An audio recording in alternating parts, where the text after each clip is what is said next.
tried to rape my mother in front of me. He tried to rape my mother in front of me.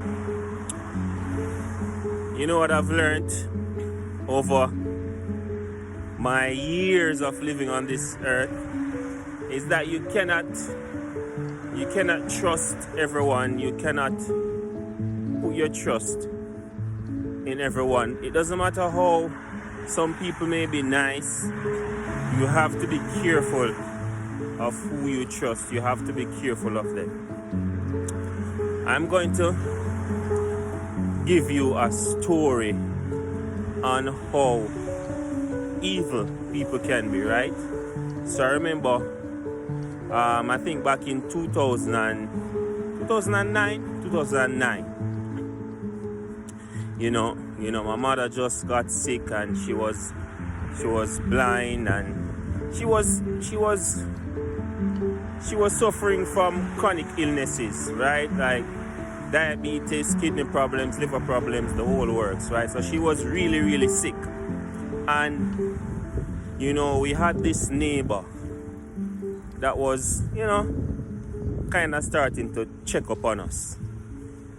Anyway, you know, he started checking to see if we were okay and yada yada yada. He was just always checking up on us. And you know, he come off as very trustworthy. But this guy literally tried to rape my mother in front of me.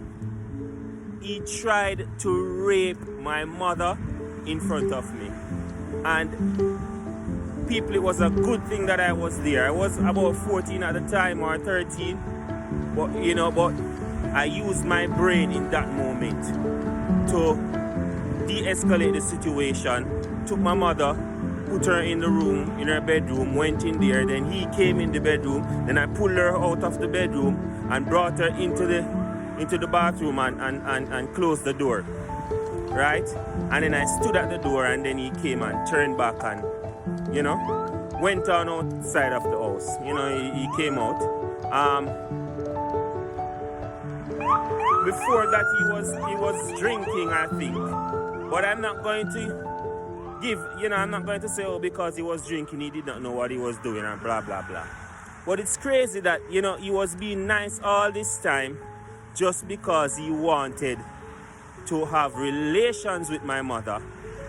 And, you know, the fact that she was really sick and could not even help herself, and you started to force yourself upon her. It really shows you how human beings can be sick. And you just have to be careful of who you trust and be very vigilant.